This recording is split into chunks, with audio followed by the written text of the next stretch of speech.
Hey guys, and welcome to the book club. I'm Bisi and the book club is a platform where we discuss and explore a variety of books that are culturally relevant. So I know the characters that you do like or that you're fond of, but were there any characters in the book that really irked you, like you just didn't like? Page. You didn't even let me finish. You didn't let me laugh. Sorry. Explain what The I'm worst listening. thing I don't want is for my wife to give me a period pint to go and wash. I don't want that. I need it that, But let's wait, say for example. I'm confused. I found myself asking a question to somebody. Is that what you think, or is that what I told you? You may be right, but unless you ask, you won't know. Word.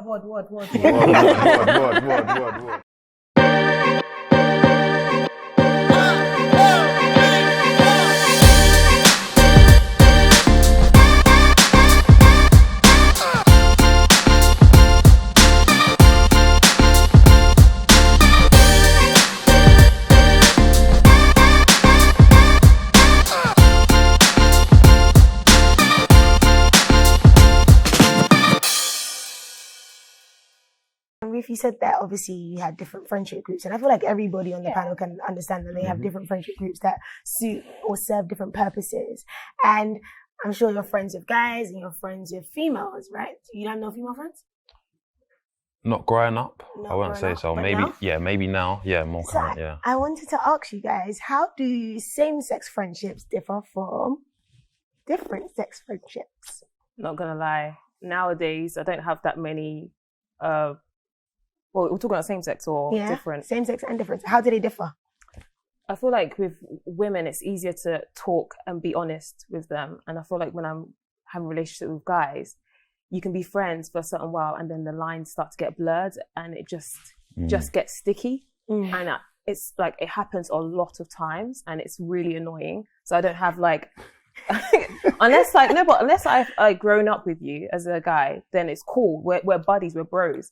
But now, if I see a guy and I want to be his friend, he might be thinking, "Oh, this girl wants to, she wants to be wifed." Do you get what I mean? So they will think that, I'm trying to get in there and secure the bag, But really and truly, I just want to, I just want to learn. I just want to meet different people. So it's very, very difficult now to even relate to guys. Like, just meet someone and be a friend.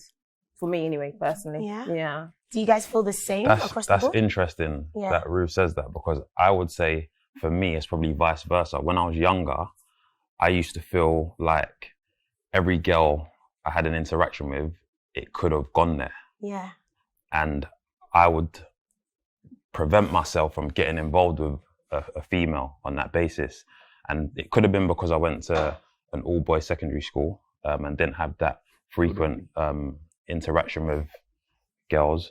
But as I got older, I would actually say like now my relationships with like female friends is probably healthier than it is with male friends, because you can be honest with them, you can speak to them about just like general stuff, you can be honest, open, so I think I've had to learn in reverse. Like, So now you can have female friends. Yeah, not too many, but yeah.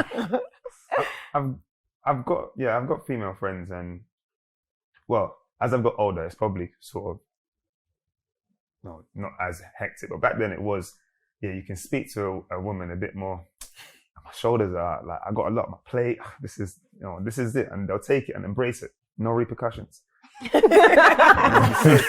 and it's like, you're hearing the man up, and it's not even that deep. No one's giving you good feedback. But I think as my friends have grown, the guys have grown, the conversations are a bit more open. So you can, and it'll be more open. And again, there's no repercussions. It's all their perspective on it, and maybe how we can progress. So I think younger I never had much female friends, but it was a case of I could speak more to the female friends. But now it's probably a bit more. And obviously that's a selection of friends. I feel like I can speak to both sides as open. I'll speak to some about different things and about just different things, about energy. The energy I get from one, I provide that same energy. So just listening to all of you speak, right? Do you actually think it is possible and feasible? Let's omit your childhood friends that you grew up with in the room and you had bubble bath in the tap. Forget all of that stuff. Do you think that it is feasible and possible for a man and a woman to have a platonic friendship, nothing more, nothing less? Yes or no, and why? Yes, but with boundaries. Pardon the pun. Yeah.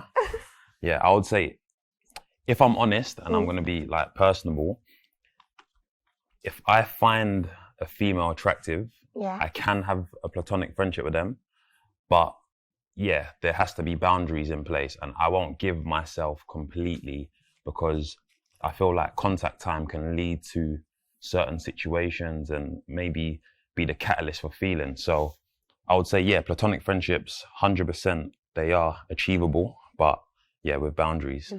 And self-awareness. Yeah. Self-awareness is key. What do you think? Look at the way you're raising your eyebrow. What are you saying, Lola? Your eyebrow is raising. I'm really rattling my brain. I'm thinking, okay, a lot of the platonic friends I have who are male, I've known them for years, so I'm taking them out of the equation. And I'm thinking on that, like, realistically, I think now, if at all I was to have a platonic male friend who I haven't known in the past, they probably initially maybe tried to toss me out, baby Lola, you know. Let's be real. Or the reason why we may have exchanged number is for work, because I'm similar to you, out creative, and there could be something that you might relate to, like, yeah, let me get your business card, or let's connect in that respect. So that's the only two kind of ways I would say a new person would kind of come into my life. But other than work, I very much doubt a guy would just come up to me and be like, I just want to be your friend. There's some form of like intention, or there's some form of attraction in the initial stages. Then it may get to a platonic friendship because I may not feel the same way, or vice versa. But the first instance, if you're meeting a new guy, or a guy was to show some interest in you right now, it's because they like what they see. Like what they see, they want to get into it. No, I agree, 100%. 100%. Yeah. I am yet to see where. No, I don't believe we can, really and truly. I think if you're talking to me, it's because you like what you see. You want to get to know me and see what it is. But yeah, other than that, it's just work. My white colleagues I'm friends with that I really be able to actually talk and have good conversations and actually help me and grow. But other than that, no. I saw you moving your hands. Would you then consider that platonic? Yeah, that's a platonic. But I mean, imagine if you want, like, I see, like, sometimes you just want to speak to a black guy as well, like, just. So we're going that way. Okay. Like, just have a friendship, because I learn a lot from everyone. Do you get what I mean? So everybody has a different story. So when I'm speaking to a black guy who's in the same industry as me, he's like, oh, he's gone before me, and I want to get to that point. That'd be great. But I don't. If I'm going to them and say, I just want to learn from you, but I look eager. I look like I want to maybe sleep with. I don't even know what I look like, but do you get what I mean? It just looks a bit funny if I'm trying to say, you know, can I get to know you? I want to see how you did it. I want to get there. Do you get what I mean? Okay, so with that in mind, Jay, you guys are saying that it's kind of possible, but with boundary, not so possible if we're not friends sometimes, all of those things, right? So now let's say you guys are entering a space of relationships, now romantic relationships. So we've moved from friendships, and the person that you're seeing, or the person that you're dating, has a lot of female friends as a guy, or has a lot of male friends as a female. How are you guys taking that? It's difficult. It's difficult. You got to drop them. But why?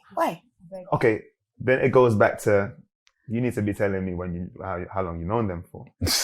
No. Okay, it sounds crazy, but you have to be honest. This day and age, not many people are making new friends. Not new friends. You would have been toasted or whatever, and then obviously there's that circumstances. Are they lingering around to continue the toast? Or if it's someone from back in the day, even back in the day, oh, you've grown. Oh, I haven't seen you for a long time. Oh my gosh, let's go out. No. All of that. It's when there's too much. There's obviously guys out there that are lingering to see what your situation is, and they'll probably ask you questions like, how's your man? Yeah, when you're. Have you asked that question? No. Are you sure? How do you really ask it like that? You was like, how's your man?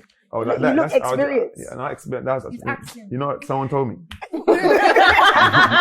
Good one. I'll play devil's advocate. Maybe if your woman has many male friends, surely that's something to be more secure about than if it's just one or two. Why so? Yeah, how? I know, because it's like, why is there just a minimum amount of guys in her life added to you? If it was more guys, then maybe it's just like, okay, this is the type of person that individual is. They've got male and female friends. Yeah, I get that. But then, you know what? It's not even, most of the time, I'm 100% trusting. It's just... Are you sure? Yeah, okay, yeah. I'm 100% trusting. It's just there's that annoyance feel sometimes of when, oh yeah, hello. It's just like, and it's another guy. Oh, you know that guy. Oh, you know that guy. Oh, you know that guy. How do you know? And it's and then it's not a case of, like I said, if I knew, okay, I know that guy. Oh, how do you know that guy? Oh, from so and so. It's not an issue. But then if it's a new friend, I'm like, how is that guy approached the whole situation in the first place? And that's when it becomes sort of an issue. So I think there's a series of friends, and they're all male. Like, maybe she was part of football team. And that's a story to tell. It is Possibly. That's different. If your person that you were seeing had a lot of male friends before you got into the picture, and you wasn't comfortable with that as a man, does that mean you are not that secure? Oh no, it doesn't mean that. You sure? Yeah, 100% doesn't mean that. Why doesn't it mean that?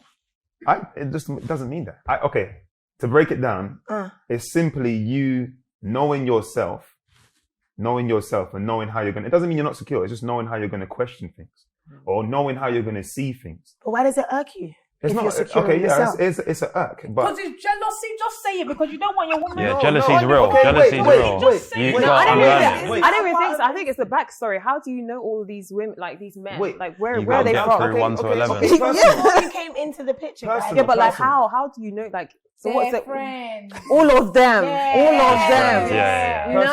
story. If a girl has so many guy friends, what is the meaning? Where? How? Why? Well, why not? Jeez. Too many male friends, if like there's a close reason- Too many friends. male friends. I don't know. If there's Yeah. a reason, if there's reason, and then there's reason. From personal experience, there's... If she gave you all the reasoning that you wanted, and she gave you the back history, the CBR check or whatever, DBS I don't even check, need all that. I just need... Yeah. would you be comfortable with the fact that she has a lot of male Yeah, friends? that's what I'm saying. I don't mind. It's not that. It's just if I didn't know them or I didn't know of them, or there's a lot of new friends Okay. in that situation. But I'm not fast with who your friends are, especially Okay. if they were from way back. Okay. It depends on the person, to be honest. I'm cool. You're cool? Yeah. So you've heard what it's like for the guys when they see their females or the girls that they're seeing with lots of male friends. But what about for you ladies? What if your guy had a lot of female friends? What would you think about that? Because you said college work. You're doing the... How do you do it? My mom does it. I don't know how you do it. Yeah. No way. Why is it like that for you? No way. Yeah, I Am I mean, doing it right? No. no, don't worry. It's okay. My bad. I just think that lines just get blurred, and I think when you start introducing these titles like, "Oh, she's just my best friend," I think that a lot of Best friend. Look at her. What did you say? I would say 99.99999% of the time, there's been some history in that with that relationship that has now got to best friend status. You know when you say 99.999, that means you're very sure. I'm completely almost sure. So is that how all of your male friendships have been then? Not Because necessarily. No. so why is it 99.999%? It's because I don't have male best friends. Yeah. Oh, okay. Do you know what I'm saying? There's nobody in my life that I can say that's my male best friend. And even if I did have a male best friend, I know for the sake of his girlfriend, I'm not your best friend. It's okay. I don't need her, not necessarily have insecurities, but I don't need her having thoughts of, we're overstepping boundaries, or how comes that she's speaking to you a bit more than it. She doesn't need it. It's not necessary. And I think some women fail to kind of understand that, all right, your friend has a new woman in his life now. So where you may have had a lot of access to him at the time in his single days, now he has someone else. So you need to maybe chill out a little bit, and that's where that boundary comes in place.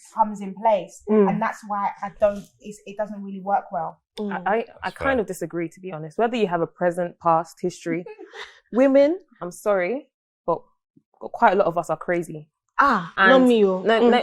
let me say, women can fall in love with a guy after just saying hi. Right. I've done it. A guy will say hi to me every single day. This guy likes me. He fancies me. And he thinks I'm hot. You know why is he talking to me every day? He brushes by me. He wants me. Do you get what I mean? So imagine you speaking to my boyfriend day on, he's encouraging you every day. Is he your pastor? No. Who is he? No. I don't care. I don't want you to have too many female, because women, I think you know, we can just make things up. You know, before you know it, she's already starting to write, you know, Mr. and Mrs. She's ready, you know. No, but wait. Honestly. You know, that's a very blanket statement. I can't accept that for all women. I really can't. What? So is that insecurity? It's not. I was even going to ask you the same question. It's not insecurity. I just feel like you have to be careful.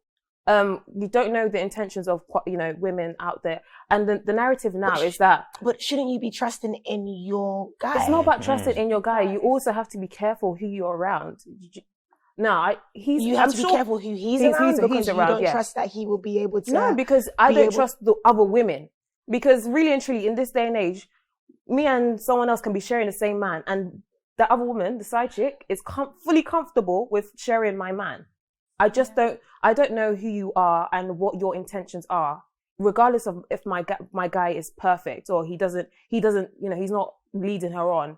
Anything you do can lead this other females on, for me personally. So you're saying no female contact? I'm just saying, I don't want my guy to have too many female friends. What's too many for you? Number. Too many is 0. more than 3. Like More than 3. No, like female friends that are very, very close. Do you get what I mean? Like that every day he's calling, or I mean, I don't even understand. Well, yeah, I don't know. Can I interject quickly? Yeah, that's fine. I think that a lot of the there's usually 2 things that happen. You've got a male, your boyfriend or your husband or your friend, the guy you're seeing can have a very close female friend. As a secure woman, she will know how she'll present herself to you, that you know, that they're just they're friends. And she probably would even be interested in being your friend as well, like with family, like, you know, there's a way that she will make you feel that you're like, okay. But then there's the other ones. To make you feel more secure. To make you, and just, it's almost like respected. Like, it's respect, isn't it? It's like, I understand that he's important to me and I'm important to him, but I just want you to know that there's absolutely nothing more than that. And she should, and I would expect her to make that. There's a way that you do it. And then there's another way that some women can do it. That she's letting you know that, you want to come and take my spot. And she will put herself and plant herself in a way that gives you an uncomfortable vibe. And that's where those insecurities can start creeping in that wasn't there before. It might be, okay, the frequent texts or the good mornings or the expectations of, okay, are you going to come and pick me up today? Okay, but you did it last time. And then that would be my face. I'm like, chill out. So get your own car, mate. Exactly. So where on the guy's side, he may not have any romantic feelings for her. You can see that she may have that for him. Them deep kind of rooted expectations of him because of how their relationship once was. And I feel like we see in the book, or listening to you guys speak and having a discussion, that there's so many layers to relationships and there's so many things that are integral to having a successful relationship. And the book speaks about so many different relationships in different capacities. We have the friendships, we have all of these different things. If you could pick one relationship that was your favorite in the book, it doesn't need to be romantic, whatever, which one would it be and why? Oh, that's easy. Sorry. For me, it would have to be Michael, and I believe his name was Joseph. I feel like that sort of child role model relationship really stood out for me. I feel like they had a lot of good dialogue between them, and he was just giving him gems every so often, but he wouldn't always do it in a strict, stern sort of way. Sometimes it would be humorous, it would be sarcastic. And yeah, that's the one that spoke out to me most. Junior and Michael's relationship was really nice because you could just see how much Junior was encouraging him, doing stuff for him. And just kind of, it's more like they weren't friends anymore, they were brothers. And you could just see that, they might play about it, he needs to stop sleeping, you need to do that. But they actually, deep down, had actually cared for each other. It was actually genuine. And you could tell if anything was going to happen between the two of them, they were always going to be there for each other and they were going to support each other. Have each other's backs, For me, I feel like this is an unpopular opinion, but I'm going to say Sonia and Michael. I mean, I feel like in the book at times their friendship came across as quite one-sided, but I don't think it was. I feel like towards the end you'd realise that Michael actually really does appreciate Sonia, even if things didn't necessarily come across like that initially. Right. And I think as well, seeing... we talk quite well of Sonia, but I feel like we talk quite well of Sonia based on her interactions and how she had other people's backs. And one of them was encouraging and helping Michael to grow. But you could see that he did actually appreciate that by actually growing and sort of showing his appreciation towards the end. So I would say that was quite nice. I just didn't like it. I just thought it was a bit insensitive and taking advantage of her. Maybe it did change, but I just feel like at the end when he did sort of give her that apology, he was a bit like, I know you've always had my back. And I just feel like even, when that, you know, when they were out and they were drinking together and things. I'm just like, you could see that they were a lot closer. There was quite a connection there. So I do feel like, even though Michael could be a bit selfish at times, I can't deny that they definitely had a friendship. Yeah. You know? I think they did, but I just felt like that friendship will always be difficult for her because I just 100%. don't, that's the problem I had, It's not his fault. It just didn't feel like it benefited her. It probably would have been better for her to take herself back and... Would you go as far as say it was more so her fault? I don't feel like she spoke up enough. Yes. I would say hard one to say, but what I would say is, do you know what irked me towards the end when she had a date and she cancelled. Yeah, and she did that. And I just thought, this is why I say it doesn't benefit. Girl, go on a date. But then at the same time, I thought, if it was one of my friends, if I'm saying that someone's my friend and someone needs me, I probably would have done the same. But you know, at the same time, I'm just a bit like, you're always putting Michael first. But at the same time, I'm a bit like, as you said, that's what love is in any capacity. If you know that, you know, someone's not in the same place that you're in, and let's admit, Sonia was very, very self-aware, very self-assured, and you can see that someone that you care about isn't, you know, you sacrifice yourself to bring them up. And I just think, I don't know, that's what I'm about, and I can understand where he's coming from as well, because I do the same thing. So for me, I don't knock her for it. And what relationship stood out for you? I think Junior and Rachel's, you know. Yeah. And the reason why I say it stood out, because even though it was the most simplest in the sense of it was a romantic relationship, it kind of just honed in on the idea of you need to kind of be speaking with one voice, if not.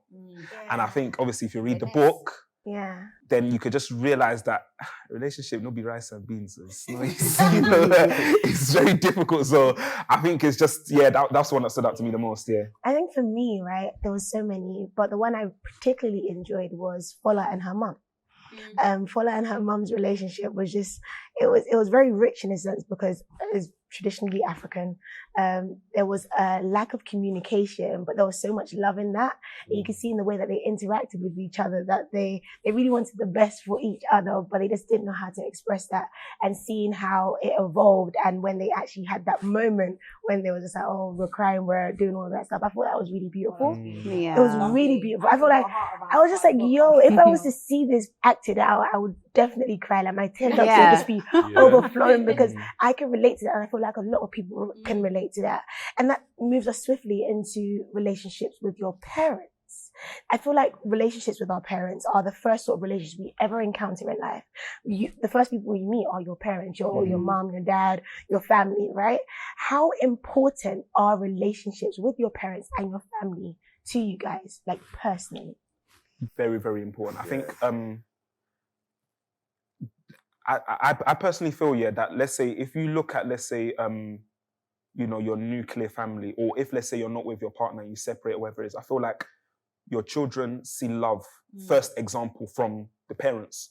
So it's like if let's say for example you're in a nuclear family and it's toxic, for example, then the child's not really going to understand love, and then the child's going to then basically carry that toxicity into potential relationships. So I feel like it's very important for a child to experience love. And when I mean love, I don't mean, oh, like mommy and daddy love each other. It's literally like there's love, there's understanding, there's respect. So like even if let's say the parents are divorced or whatever it is, but then like the mum and dad are not at loggerheads, the mum and dad are on cordial terms, then obviously the child will understand, okay, yeah, fair enough, my mum and dad are not together, but I grew up in love. Do you get what I'm saying? And I feel like because a lot of people come from broken homes and stuff like that, it carries on with them. So it's like they don't know how to love, or they don't know how to experience proper love. And then when they do experience that love, they don't know how to act. They're like, whoa, this is... A lot of people don't know how to receive. Yeah. A lot of people don't know how to receive love because they haven't experienced that in their initial relationships with their parents, right? Yeah. And how important would you say it is for a child to grow up in a family unit that has both parents, both mum and dad? Obviously, I'm not with my son's dad. So for me, I've seen it work. And for me, I just feel like, as T1 was saying, I just think as long as they receive love on both sides and they can see a healthy relationship or a healthy sort of level of maturity, they will be fine. They don't need their parents to be together. I know that it is the ideal. And even sometimes my sons have those conversations like, oh, mum, and I just say, babes, it's not going to happen. But just respect it for what it is.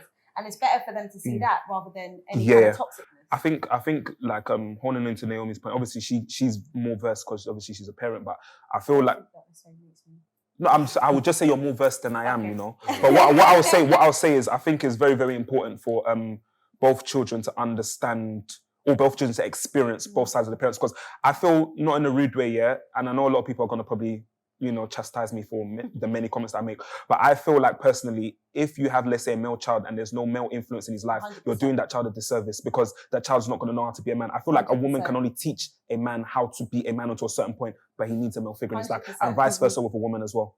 I can't teach a woman how to be a woman. I don't menstruate. I don't pregnate myself. So, you know, You've got an issue with this menstruation, innit? No, I'm just saying, you know, that's women stuff, you know, but I feel like, yeah, Not like, to say yeah. it's all women's stuff. There's a lot more to being a woman. Men don't bleed. 100%. No, but men don't I'm bleed. saying there's a lot more to being a woman than just pregnancy Yeah. and menstruation. But to hold on to his point, yeah, you are doing that child a disservice if you are a young boy and you don't have a male role model, or if you are a young girl and you don't have a female role model. Yeah. And even then, the idea of parenting, obviously, this conversation started off with the idea that it's just mum and dad, but at the same time, as long as it's a mother sort of figure or role, as well as a father figure or role, then that's still parenting. You know, It even takes if you a don't village necessarily to have raise a your child. biological one, you can still have other people that then can come in and offer that sort of love and Definitely. support and that direction. That for young openness as children well. It goes back to Definitely. openness. I mean, you said you've had conversations with your son. Yeah. I'm sure he appreciates you being open and honest. He might not like it at the time, but I just Right, feel like he has to learn exactly. to accept that this is how things are. You know, you didn't shun him, it's you didn't true. turn away from him or disregard any of his questions. You just had that conversation, and that goes a long way, I find. As difficult as it may It's be. just about understanding Yeah. sometimes. So having listened to your conversations and everything that we've said, we've seen that the relationships we have with our parents are really integral to the formations of relationships that we have in later life. So I want to ask you guys a personal question. By raise of hands, who grew up in a single parent household? It's half-half for me. Okay, so was this without your mum or without your dad? Without my dad. Without my dad. When My stepdad stepped in. your stepdad stepped in? Okay, for you? So 10 years of my life I was living with my dad, and now I suppose the other 10 years without my dad. Okay, and mine, it was without my dad. So yours, you live with both, you grew up in a household with both your mum Both and your dad. parents. Yeah. Okay. So for the people that grew up in a house with a single parent, do you feel like that's had a detrimental effect on your formation in relationships in later life? Yeah. 100%. You do? Yeah. Like 100%? 100%. Yeah. Okay, for you. I'm Why gonna would you say that? I say 100% because I find that where I am looking for a healthy relationship, I've had to figure out what a healthy relationship looks like, and then the one that sort of suits me. And I've realized that being in a sort of single parent household, I don't actually know what that looks like. And even in or around my family, I just feel like even though people are together and so on and so forth, I'm not around it enough to have that understanding of what that looks like. So I think, again, like navigating and understanding that yourself is quite a journey in itself. And then to then try it, trial and errors, and again, another aspect. So I would say definitely. Another thing as well is obviously having to dig deep in terms of people that you attract and things like that. And I almost think sometimes I can't even say absence of my dad, but the inconsistencies with regard to my dad, I feel like sometimes can also play out in relationships. And I feel like, again, sometimes I've had to really change my mindset and really dig deep and think, okay, what is this? Because sometimes I might date someone and be like, oh, they don't really care. Like, if they did, they would have done this, they would have done that. And I thought, you know how you said that obviously your relationships with your parents are like the foundation, or they set, the tone for how you date. For me, I'm sometimes like, how can I turn around and say that people don't necessarily care if I know for a fact, and I'm not talking about my stepdad here, like I said, he's been very consistent, but my dad, I know for a fact, definitely cares about me, but it doesn't necessarily mean that he was able to consistently show that. And I guess, lo and behold, that can sometimes play out in dating as well. So that was I would say that's more of a recent discovery, but that's quite hard to swallow, But I would say 100%. And why would you say yeah? I think coming from a single parent household has kind of made me believe that I can do it by myself. Don't need nobody, don't want nobody, have it is what it is mindset, not trust anybody 110%, not allow myself to be vulnerable because everybody's susceptible to upping and leaving. And obviously I think it hasn't really shaped my view on love. So it's like, I still need to figure out what that is, in the sense of, like, I may give love, but then receive it as a different thing. Or let's say, for example, what I deem as love isn't acceptable to the other person. Like, I think it's just led to a lot of confusion. But then again, like, I think if my dad was in the picture, it probably would have still been the same because of the type of person that he is. So literally, either ways, I'm kind of screwed in it. And just listening to that, it resonated a lot with me, just in terms of, I grew up in a house where it was just my mom and my little sister when she came to just like mess up base, you know, like when you're like the only child and like everything's great. But yeah, so me and my sister and my mom, and I didn't have a good relationship with my dad. Like, he was there for a while and then he just like went AWOL.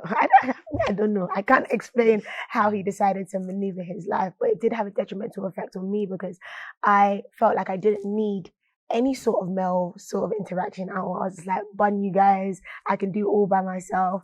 I was really hard, really closed. And even till now, I'm still working on how to become more vulnerable, more expressive, just be in touch with my feelings. And I feel like it has had an impact on how I relate to men in terms of romantic relationships, and even just down to friendships and how I form relationships.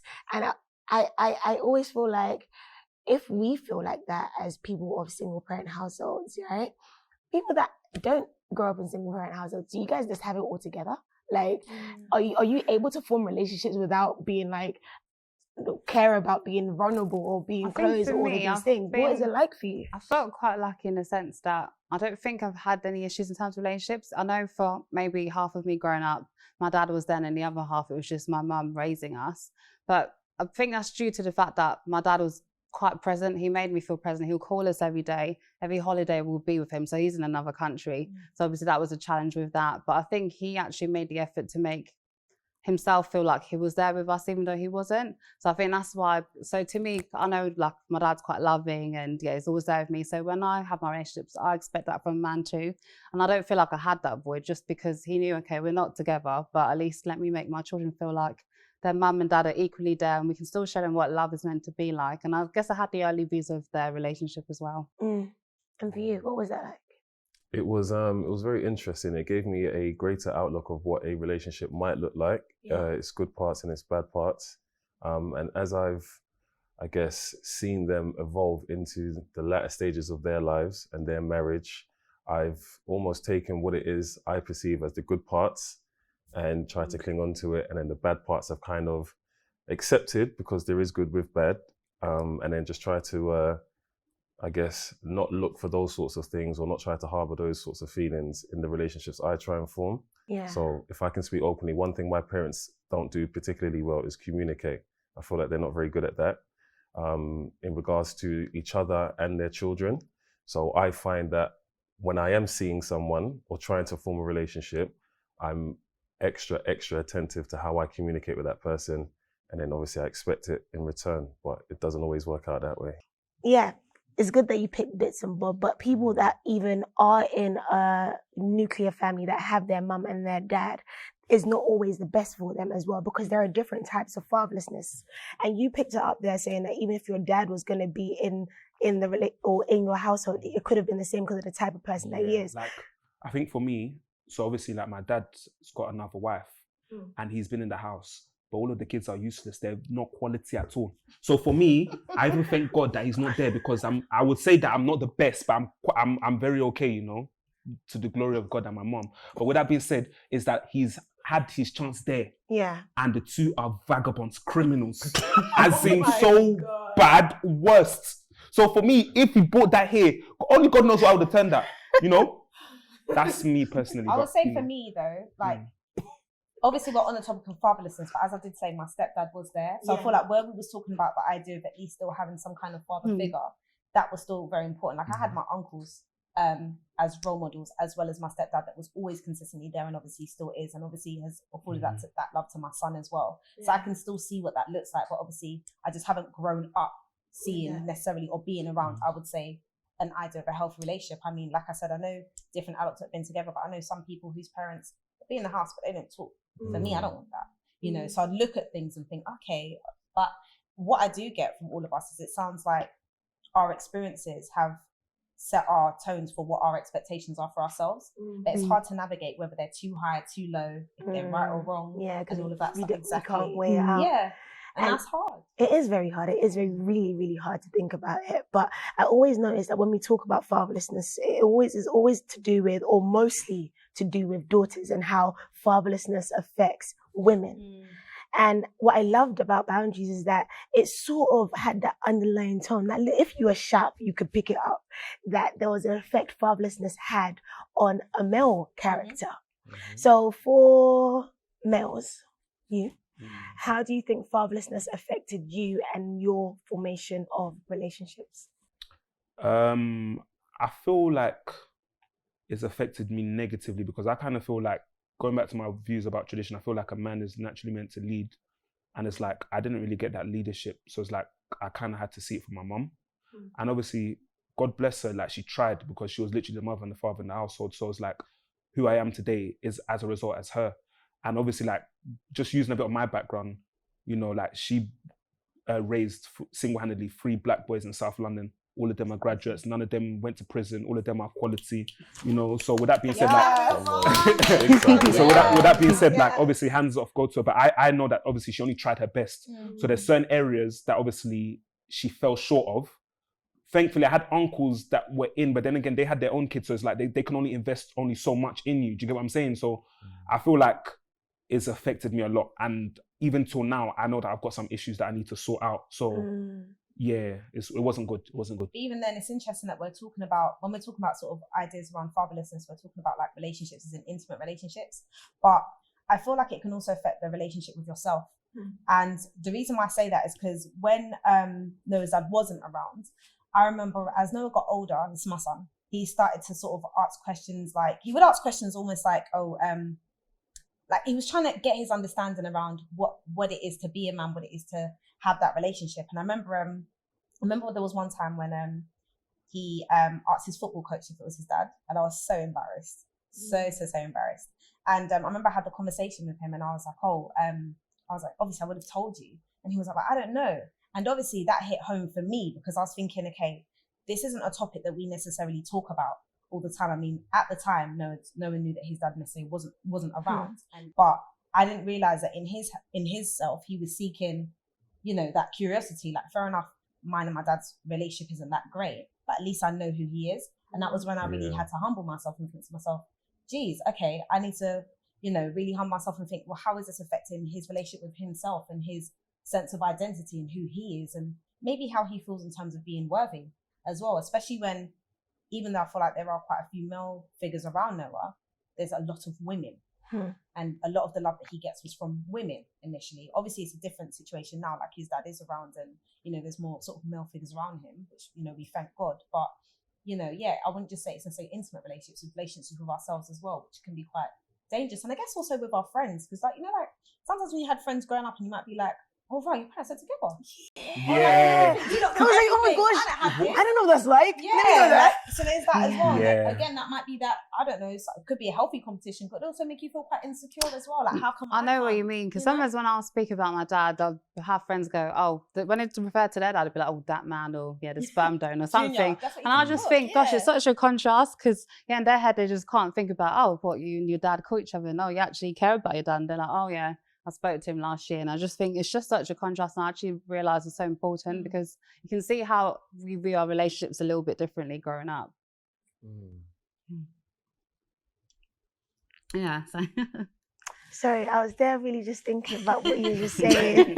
No, I was thinking back about it too. Yeah, because I actually remember when I was in school and I went over to my friend's house and I grew up with my mom, and that's all I've known, right? And then I think it was either just Christmas, right?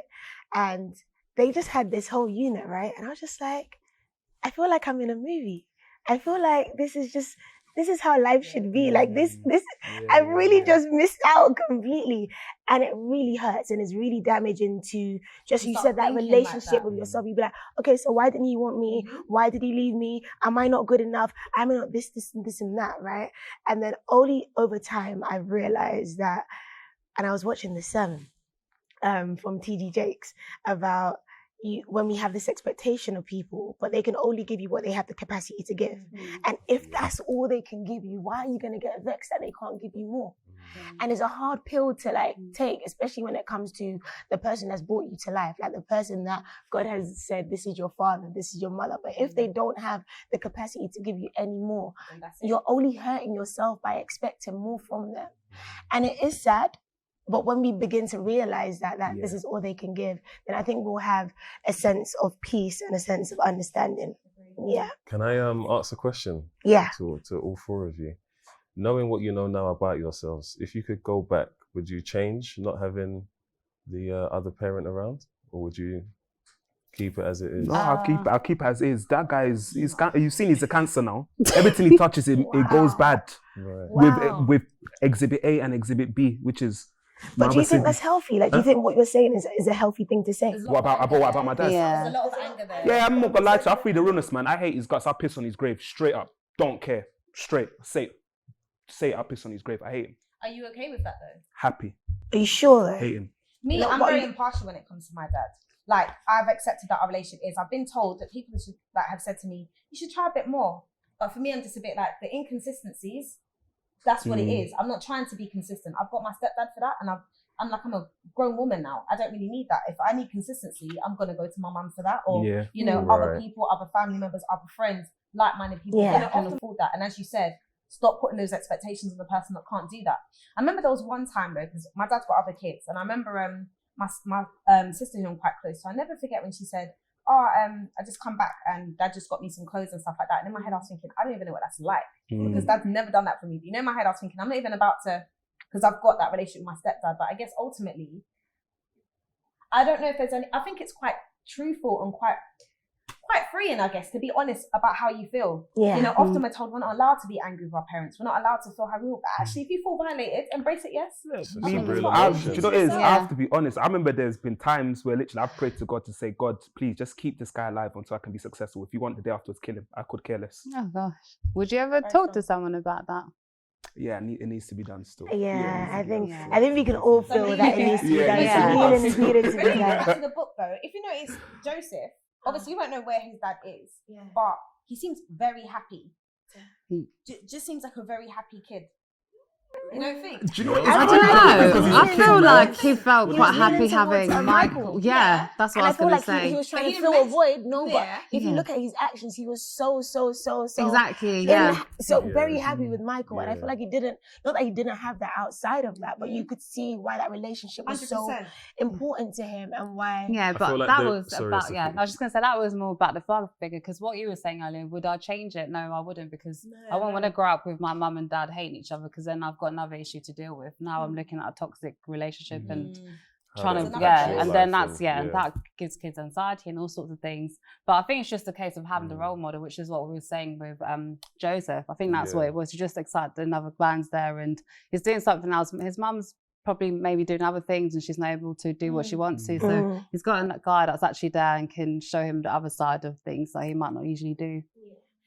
So the book has so many themes, it's so dynamic, and it tells so many different stories in one that we can all relate to, we can all identify with.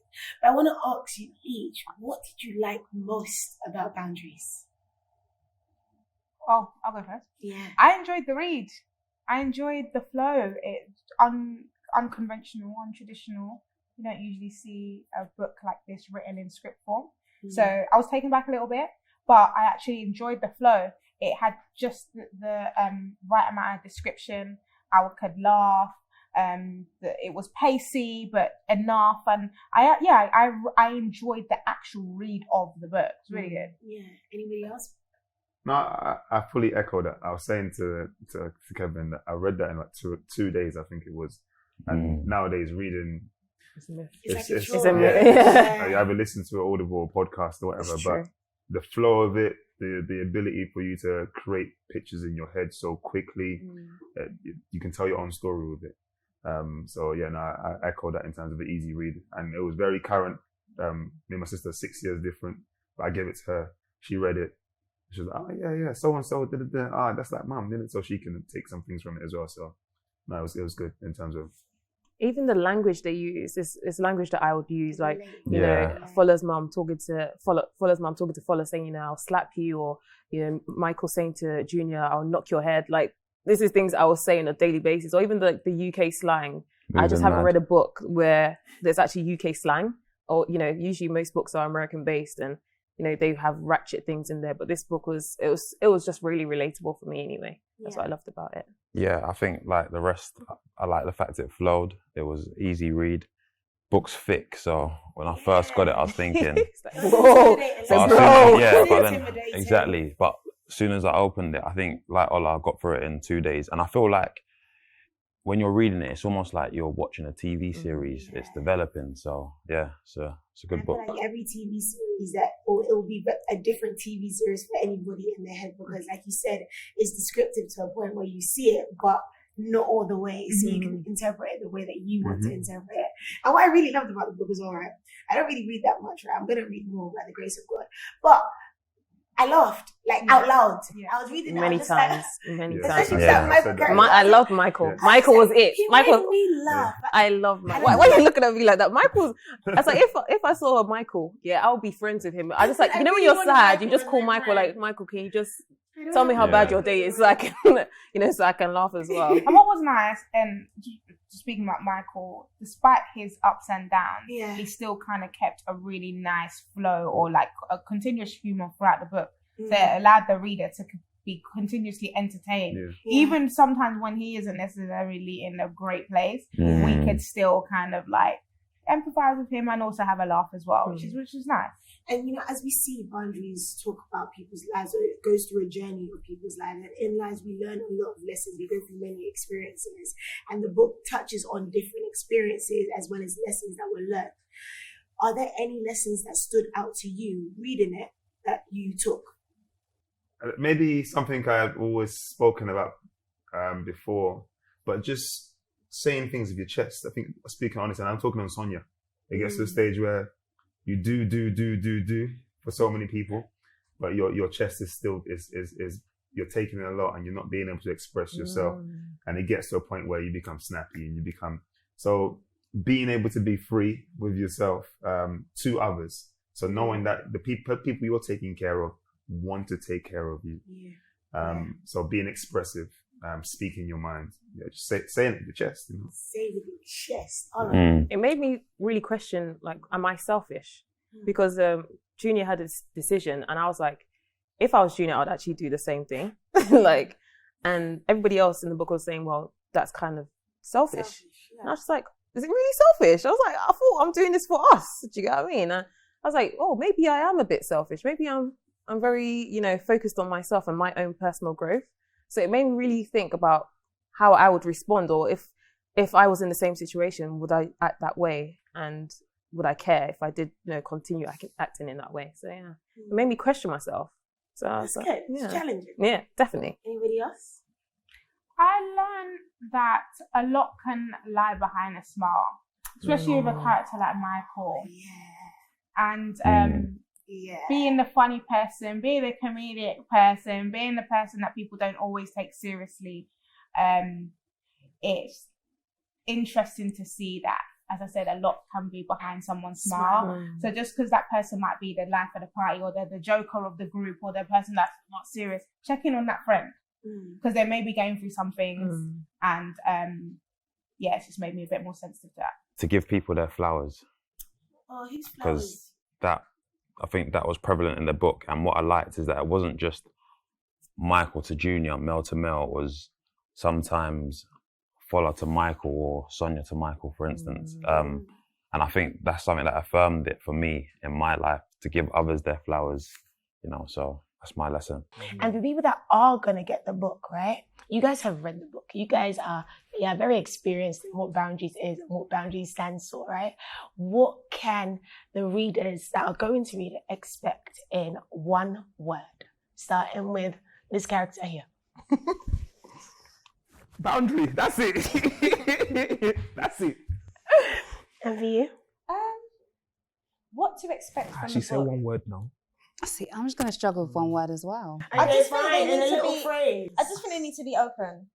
So openness, like, don't have an expectation of the book. Just read it. That's what I would say. I'm going to pretend this is one word: everyday life. Okay. So think of it like that. Mine would be challenged. Just prepare to be challenged. Your thoughts, your expectations from yourself, from others. Yeah.